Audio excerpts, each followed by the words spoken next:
नमस्कार।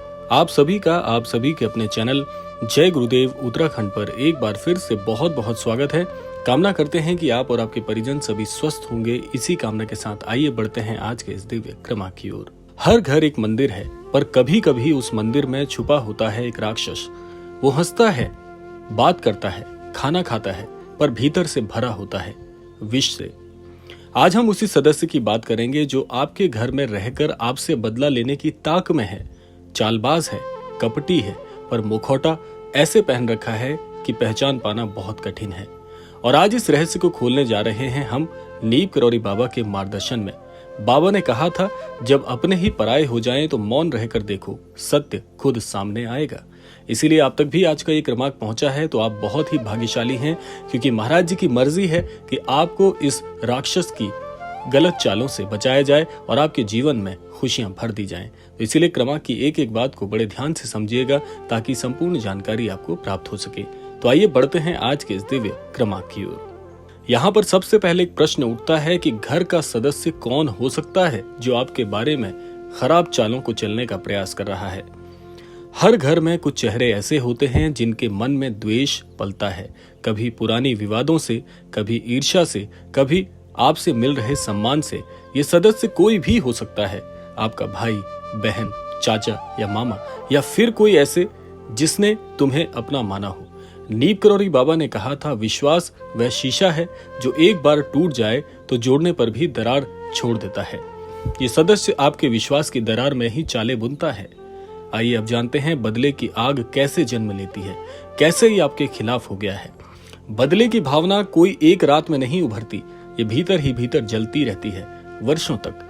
शायद आपने अनजाने में उसकी मदद नहीं की हो, या उसे लगा हो कि आप उससे आगे निकल गए हैं, या फिर उसे लगता है कि आप उसकी पहचान, उसका अधिकार छीन रहे हैं।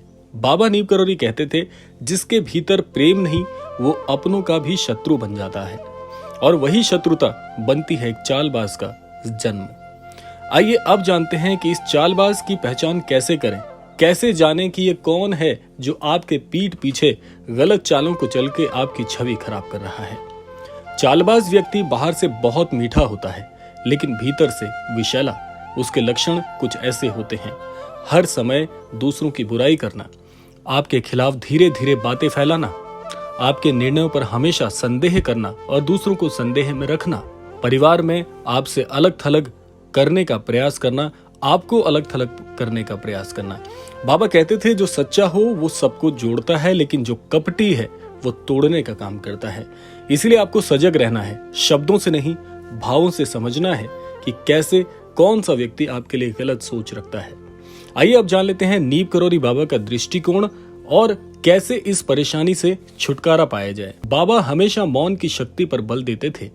जब घर में ही कोई विरोध हो तो लड़ना नहीं, बल्कि शांत रहकर समय को काम करने देना चाहिए। बाबा ने एक बार कहा था, जिसका मन स्थिर है वो ही सच्चाई को देख पाता है, बाकी सब भ्रम में जीते हैं। यदि आपको लगता है कि कोई आपसे बदला लेना चाहता है तो मौन रहें, उसे देखकर मुस्कुराएं, मन में उसके लिए दया का भाव रखें, क्योंकि सच्चाई खुद को सिद्ध कर सकती है।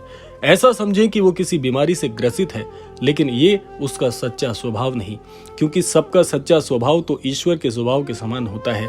कुल मिलाकर ऐसे व्यक्ति को दया का पात्र ही मानना चाहिए। आइए अब जानते हैं उस चालबाज की चाल कब और कैसे असर करती है आप पर।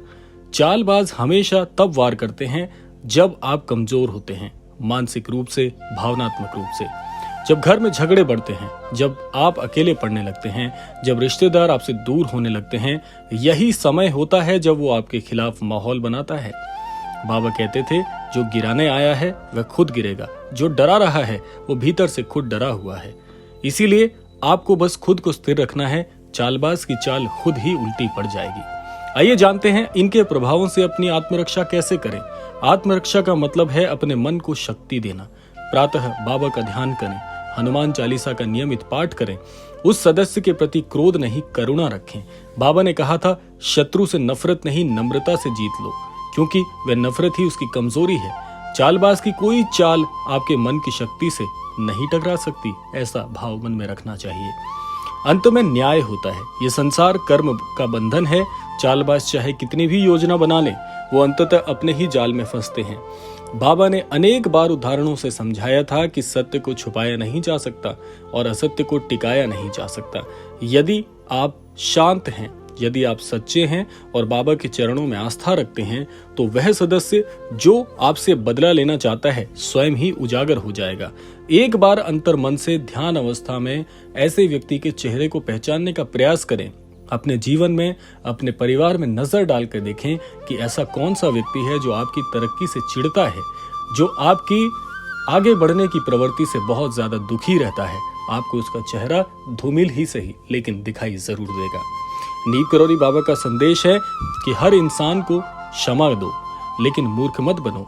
ध्यान रखो, सजग रहो और प्रेम से भरे रहो, क्योंकि चालबाज तब तक जीतते हैं जब तक कि आप उसके जैसा बनने लगते हैं। अपने भीतर की शक्ति को पहचानो। ये वो सदस्य है जो आपसे बदला लेना चाहता है, लेकिन वो पहले से ही हारा हुआ है। उसकी चाल सफल नहीं होगी यदि आप अपने आप में अडिग रहेंगे। इसीलिए महाराज जी कहते हैं, जो ईश्वर का नाम लेता है और डर का त्याग कर देता है, उसके साथ कभी अन्याय नहीं होता। ये ब्रह्म वचन है, ऐसा कहना है महाराज जी का। इसीलिए महाराज जी आगे कहते हैं कि जीवन में हारने से पहले 100 बार सोचिए, क्या आपका हारना या आपको हारने के लिए इस पृथ्वी पर जन्म दिया गया है? नहीं, इसका उत्तर आपके भीतर ही छिपा हुआ है कि चाहे कोई कितनी भी गलत चालें क्यों ना चले, चाहे कोई आपकी छवि कितनी ही खराब करने की कोशिश क्यों ना कर ले, यदि आपका आपके इष्ट पर से पूरी तरह से अडिग विश्वास है, यदि आप अपने गुरुजनों की बातों का अमल करते हैं, अपने गुरुजनों के द्वारा प्रदान की गई शिक्षाओं का अनुसरण करते हैं, तो क्या आपको कोई हरा सकता है? ये प्रश्न एक बार अपने आप से पूछ कर देखिएगा। आपको रोजाना बहुत शक्ति मिलेगी, क्योंकि महाराज जी कहते हैं, जो मेरी शिक्षाओं के अनुसरण करता है, जो मेरी बातों पर अमल करता है, वो एक बार केवल अपनी शिक्षाओं को, यानी कि महाराज जी द्वारा प्रदान की गई शिक्षाओं को यदि एक बार मन में सोचने का प्रयास भर कर लेता है, तो उन शिक्षाओं से मिलने वाले फल की प्राप्ति और उतनी ही शक्ति उस भक्त को स्वतः ही प्राप्त हो जाती है। इसीलिए मैं आपसे रोजाना कहता हूं कि महाराज जी के छवि चित्र के सामने जाकर महाराज जी से आशीर्वाद रोजाना मांगिए। यह आपका रोज का काम होना चाहिए कि अपने महागुरु से आपको शिक्षाबद्ध तरीके से शिक्षा ग्रहण करने की प्रवृत्ति अपनानी चाहिए।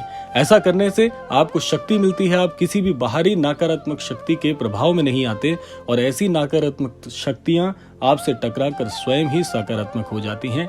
इतनी शक्ति आपके आवेग में, इतनी शक्ति आपकी शिक्षा में और इतनी ही शक्ति आपको अपने आत्मबल से मिलनी चाहिए। तब जाकर ये समझिएगा कि आपकी सारी साधना सफल हुई है। तो ये था आज का अद्भुत क्रमांक। आशा करते हैं क्रमांक आप सबके लिए फलदायी हो। इसी कामना के साथ समय आता है विदा लेने का। विदा लेने से पूर्व समय है रोजाना की प्रार्थना का। यही प्रार्थना करना चाहूंगा कि श्री महाराज जी सभी को सन्मति और सद्बुद्धि की प्राप्ति कराएं और इस संपूर्ण सृष्टि का, इस संपूर्ण लोक का कल्याण हो। इसी कामना के साथ विदा लेते हैं। मिलते हैं अगले क्रमांक में। तब तक के लिए जय श्री राम, जय गुरुदेव, जय उत्तराखंड।